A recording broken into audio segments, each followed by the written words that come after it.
Welcome to Big Blend Radio's Nature Connection show. Today, we're very excited to welcome back travel writer and author Linda Ballou. And Linda just had an awesome hiking adventure through the Redwoods and an amazing Rogue River rafting experience. She went out with Momentum River Expeditions. Check them out, momentumriverexpeditions.com.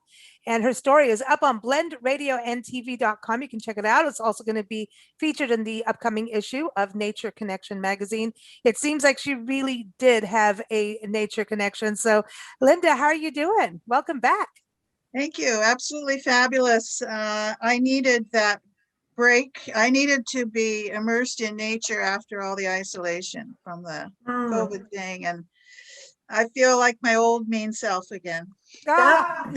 You're not mean. No, no, but the nature, getting out in nature is amazing. And Nancy and I were very lucky this year to be out in Oregon and drive the coast. And we are like, oh, we know that you're going to be there. And you got on the Rogue River, which we didn't get to do. It just but we did get a little bit of the coast. And I know part of the area where you went into the Redwoods area, especially that border part of Oregon and California. And that is magic land. I mean, that was your first, one of your first big escapes, I should say, from COVID. I know you did some of the Central Coast, but that is a place to do it for sure. Did you go to the Redwoods? Not on this trip, but we've been there before a few years ago, all the way down. We've done the entire Oregon coast, actually from Southern Washington all the way down to Southern California before. And it's a beautiful trip. Yeah. It's magical. That is magic. And the Redwoods, we did the Sequoias. That's the closest we got to the Redwoods this year. Right. But yeah, so this was interesting because you did kind of a blend, and it was interesting. Right. Well, I had to say blend, but I like what Momentum River Expeditions, what you were talking about in your article, that they really kind of customize it according to who's going on the expedition. So if you want a little hiking, you can do it. If you want a little rafting, if you want to bring your inflatable dinghy, you could. You know what I mean? Well, the fact is that they have small groups. I saw other groups on the river, as many as like 20 to 25 people. We had just 8 of us. It was myself and another woman who had her 2 children, 6 and 10. And then there was a family, parents with 2 teenage boys. So it was a very intimate little trip. We had 2 guides, and they were women, which was also unusual. That's right on. Very strong, beautiful girls, women. I would say they were about 30, and very capable. And then we had a guide who set up our camps for us. So that Momentum's philosophy is that this is your holiday.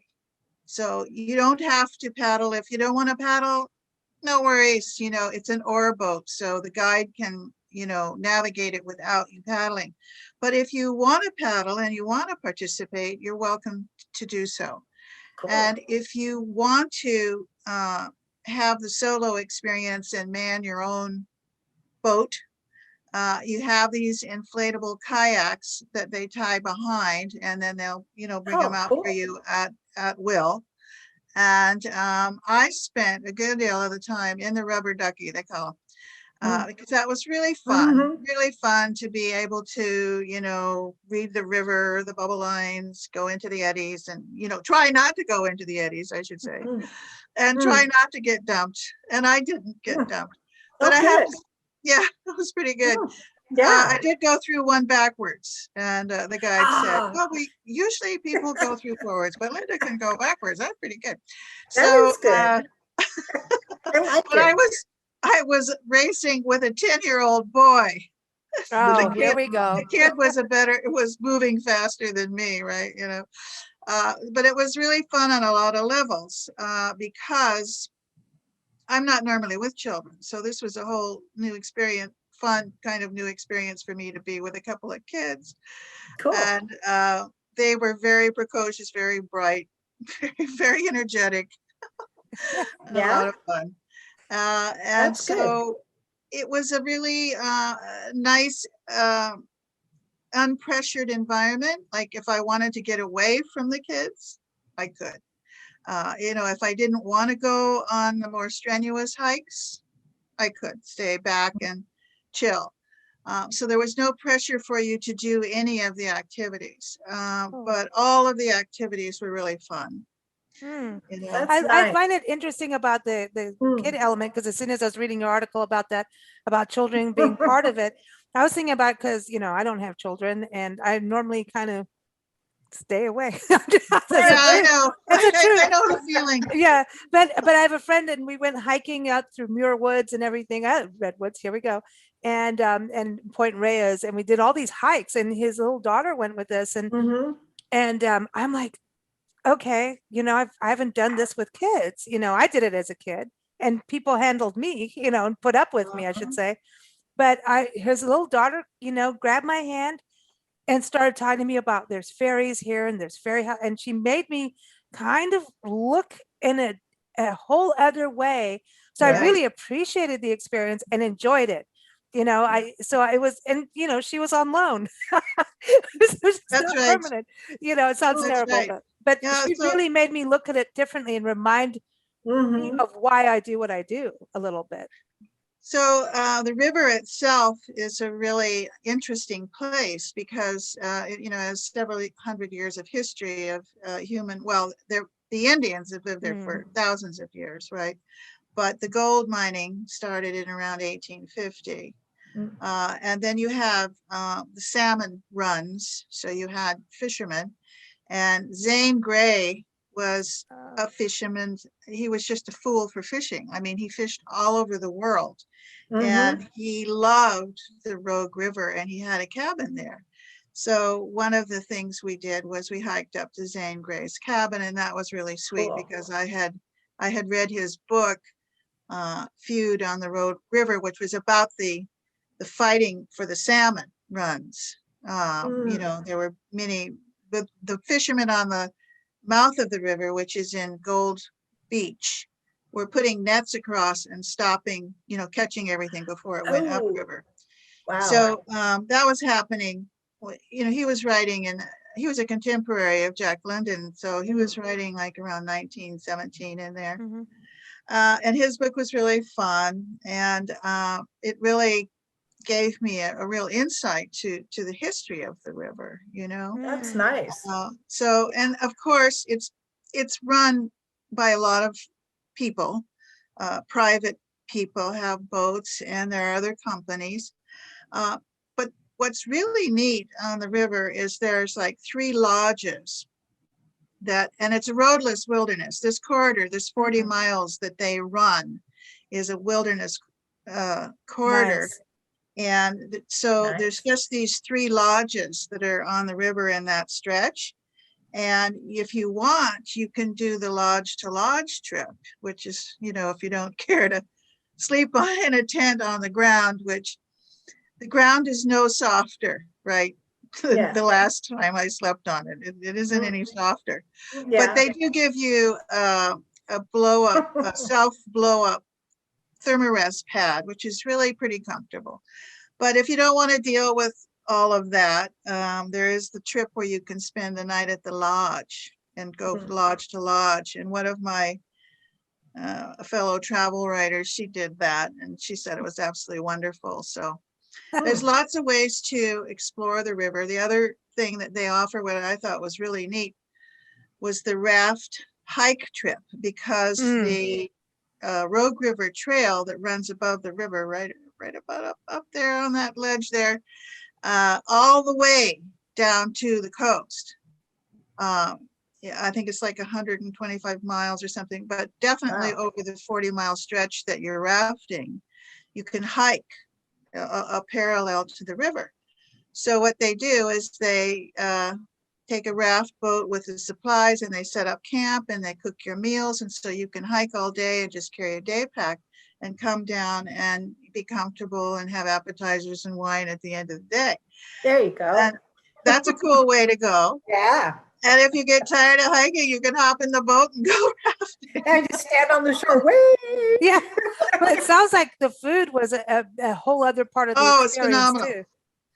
Phenomenal. good. I mean, these guides are like little magical elves there, chopping away, and they kind, I mean, you're sitting there having a wonderful appetizer that they created, and Nice. then they serve you a full course meal. I mean, we had, better meals than that I've gotten in many restaurants. Wow. And so, Wow. But yeah, there's no, they nothing take like that. pride in the cooking, and you don't have to help. They don't really want you to help. They want you to have your holiday. Once again, they want you to just relax and enjoy each other's company.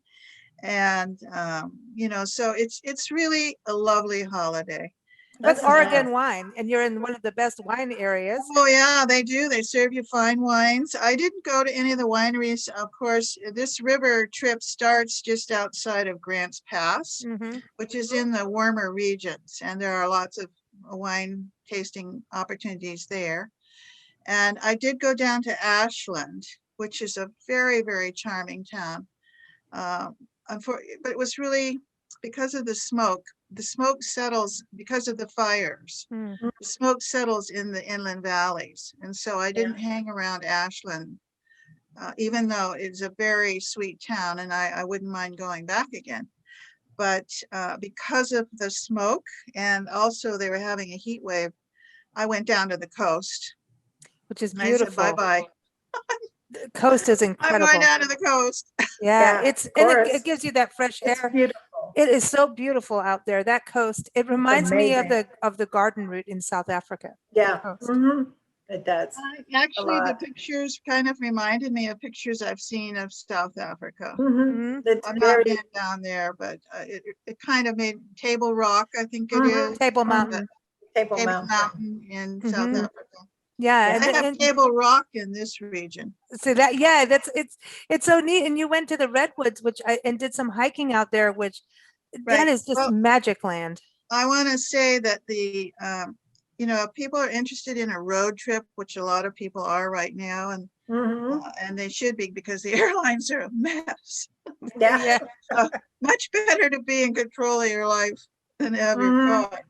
So the Redwood Highway 199, which goes out of Grants Pass, very close to where the river begins and ends, is a beautiful drive. It's just a gorgeous drive. It parallels the Smith River through a very rugged canyon that is very dramatic, sheathed in pines, and lots of energetic water action. And it's a little snaking and curving, and there's some a little bit, you have to pay attention to your driving. It's a 2-lane highway, but it's just beautiful. And then you get to, I'm gonna try to say this right, Harauchi. Yeah, I was hoping you were going to say it. Harauchi is where you want to stop.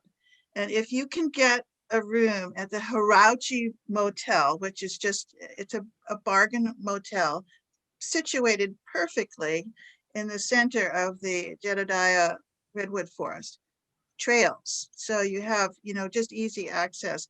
And it's right next to the diner.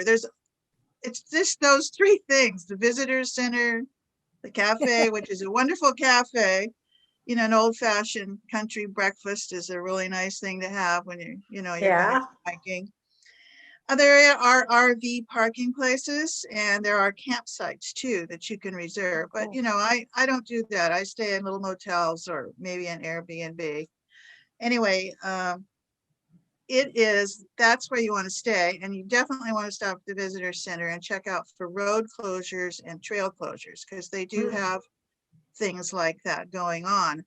And I met this woman, Stella Starr was her name. That's a good name. Yeah, cool. She was really cute, and she said, I've hiked every redwood forest, every forest in California and Oregon.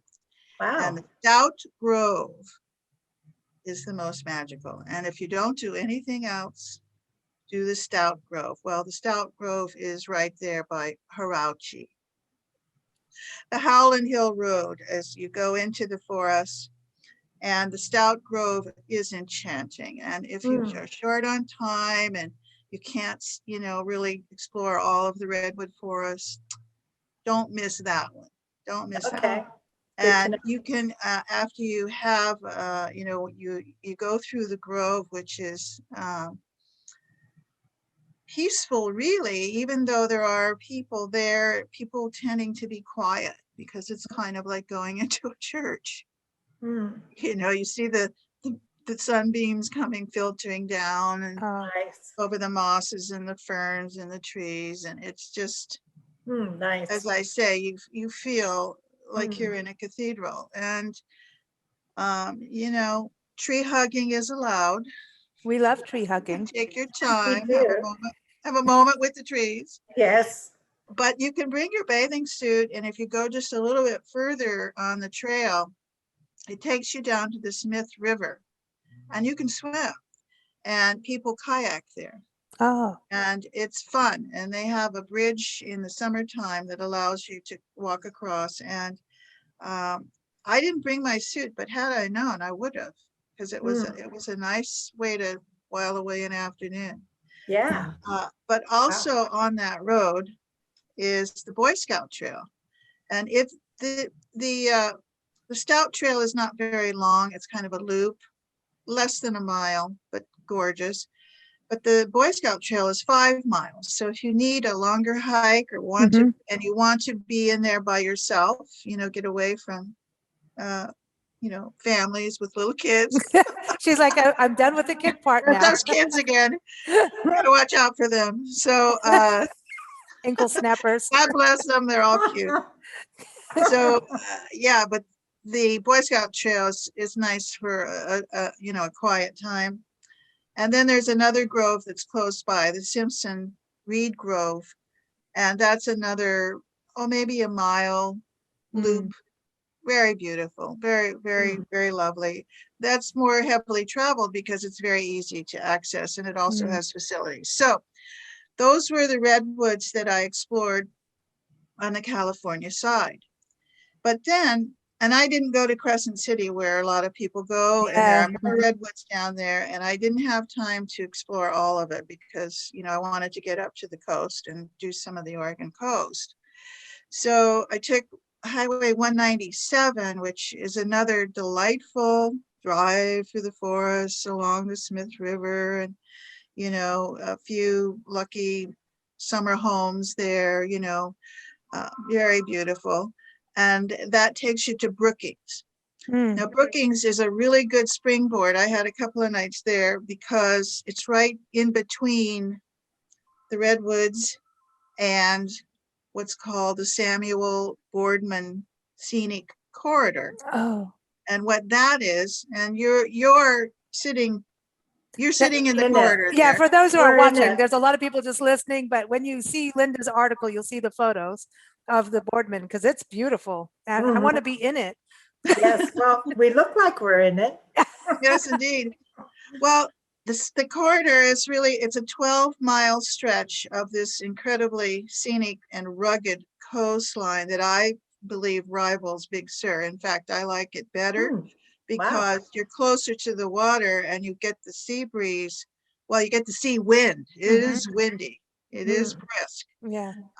But like the picture that you're sitting in is on the south facing. So if you go on these walks on the south facing side, you don't have the wind. It's on the north facing side where you just get blown over. Those winds are really gusty. I'm not kidding. But you can learn how to navigate that. And so on this 12-mile stretch, there's like a half a dozen or more accesses to this coastline. And several of them have short little walks, which are nice. You can go out into the forests, which are lovely, warm, wildflowers, things like that. Incredible views, just delightful. And as I say, I mean, I thought it was, for me, because Big Sur, you're way up high and it's quite hot when I was there in the summer. And plus you have a ton of traffic. One thing about this area, it's not heavily traveled. You know, I didn't have a lot of traffic, and it was just fun driving on 101. You know, with not a lot of traffic. We did that a little bit, and I think you were more of the southern portion that we missed. We went from like Newport Beach down, and then turned on. I think it's actually in the town that you were in, maybe, and ended up in an elk reserve. But anyway, it was we Well, followed there's the a lot to see. I did a previous river or something, however you pronounce Papa Quack Quack Umpaqua. River. Yeah, Yeah. I did a previous trip when I did the Columbia Gorge, where I started at Cannon Beach and went down to Yeah. Yachats, which is a very cool little town. We went there. I It's stayed there. beautiful. That was the cool. Perpetua was very good, but I didn't go. I only went as far as Coos Bay on this trip.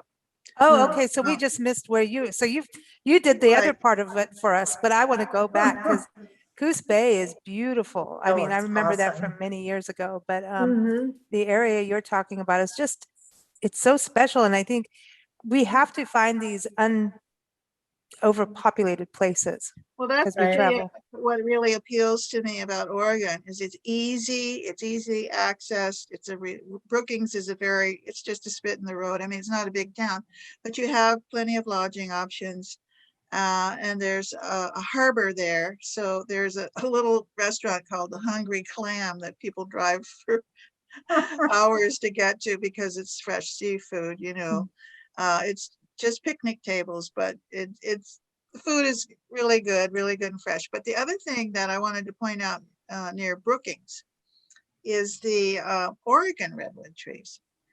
So there's not hardly anybody goes to this park that I went to. It's a 4-mile unpaved road, which is a little bit of I just drive slow. And they have a lot of unpaved roads in Oregon. I mean, I felt a little nervous with a rental car. Should I do this? You know, should I? No. But the road was in good condition. And I saw other people coming out and I went, oh, it'll be fine. It'll be fine. So I get to the parking lot and there's like one other car. And I go, I wonder if I should be here hiking by myself again. You know, silly girl. There are bears in the woods here, and we saw a lot of wildlife on this river. We did see bear, a lot of deer, a lot of bird life. I mean, that was the other really fun thing about the river was there was a ton of wildlife. So anyway, I ventured out. I said, okay, I'm here, I'm going. And it was a gorgeous walk, absolutely gorgeous. You know, the redwoods weren't the big giant redwoods that you find in Stout Grove, but there were redwoods and it was shady and there were ferns and it was well maintained and I had it all to myself. Oh my gosh. I ran into on the way out, I ran into two families. And it was just delightful. It was just delightful. I wanted to ask you because of the river and the redwoods, I mean, not necessarily the redwoods, but the setting, and you were talking about gold mining history and you know, and all of that history on the river, the Native American history, obviously the wildlife too. And we saw eagles and things when we were out there as well. Did it kind of connect back to Alaska for you? Yeah, well, of course, that's why I need these trips. Yes. I need it for balance because I am from Alaska and because I believe nature can be our salvation. You know, I mean, I feel that, you know, my molecules settle into place when I'm in nature, you know, connected with the earth and the water. That's who I am, you know. So I'm an outdoor adventure travel writer because I need to be outdoors. Yeah, we get that. It's interesting because you were on, you know, Embrace of the Wild. You were on the last time talking about your recent novel about Isabella Bird and reading this story and about your adventures. Kind of that she's back in Alaska. She's kind of in Colorado too. She's kind of got these, you know, it's kind of you're drawn to these certain places and people. And then when you're saying your guides were women, I'm like, I know that's also a big deal because something we have discovered, and I know we talked about that when you came on with Isabella Bird, is that women have done so much for the wilderness areas. I mean, a lot of Absolutely. places wouldn't be there if it wasn't for women. And now Right. to hear more of these women doing these, being the guides, I know a lot of New Zealand are women too, from what I've read. So it's Right. really cool to hear about. Yes. Yeah. Right. Well, I was very pleased to see the women guides, you know, and we got stuck on a rock or two because the river is low. By the way, they're having a drought, Right. just like all of the West. Yeah. And so the watermark on the river was 3 feet below what it normally would be this time of year. So we did get stuck in a boulder jumble. And these girls, it was one girl per boat, right? And my guide, I mean, she jumped and pulled and she was so strong, I couldn't.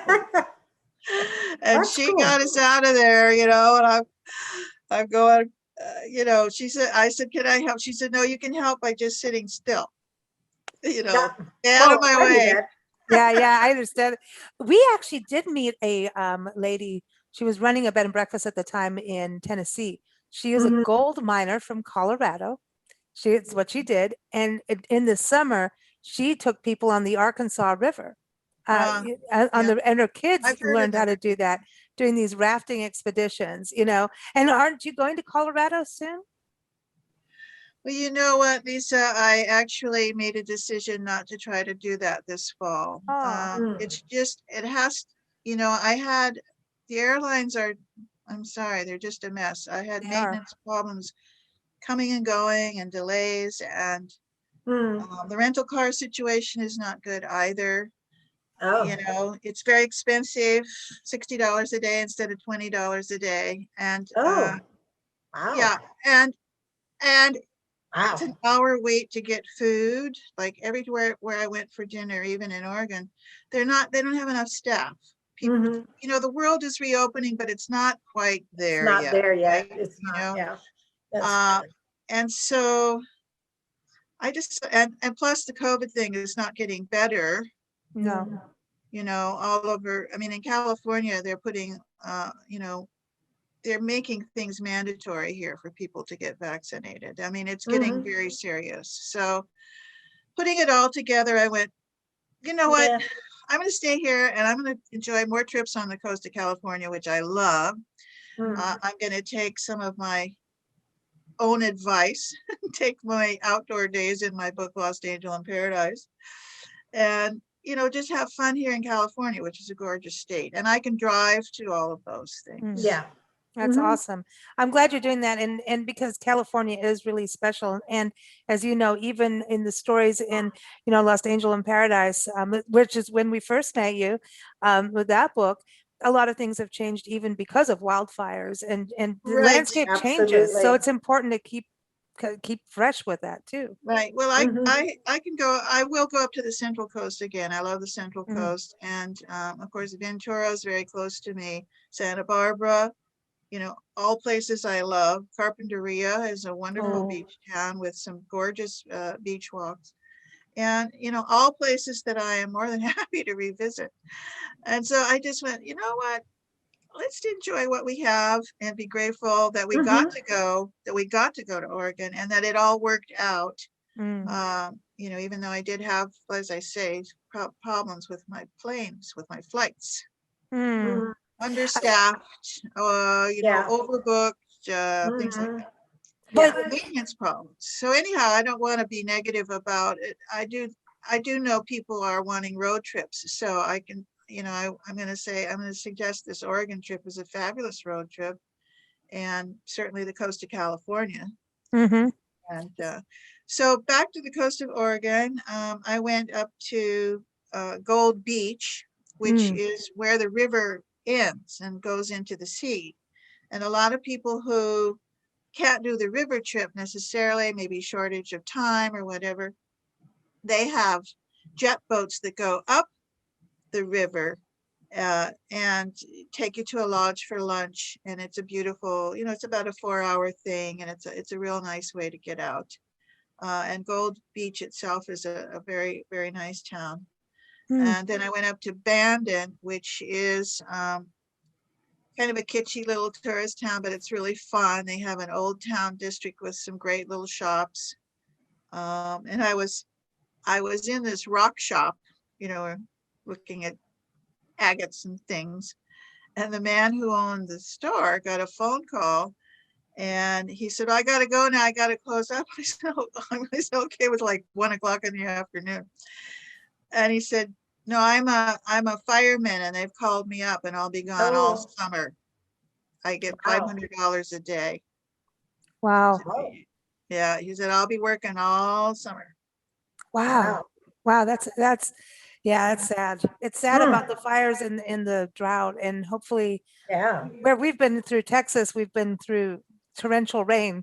So so I just wanted to keep sending it, go west to the rain, go west, and hopefully the cycle will change for the better for all of the West and the desert Southwest too.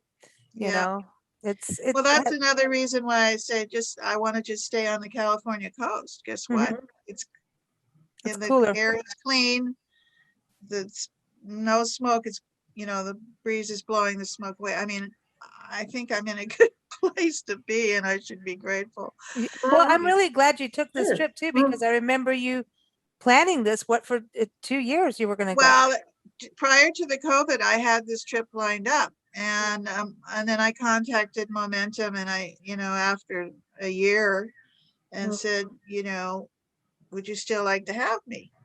And they said, yeah, we've got 1 seat left on the July trip. Come on up. And that's all I needed. Cool.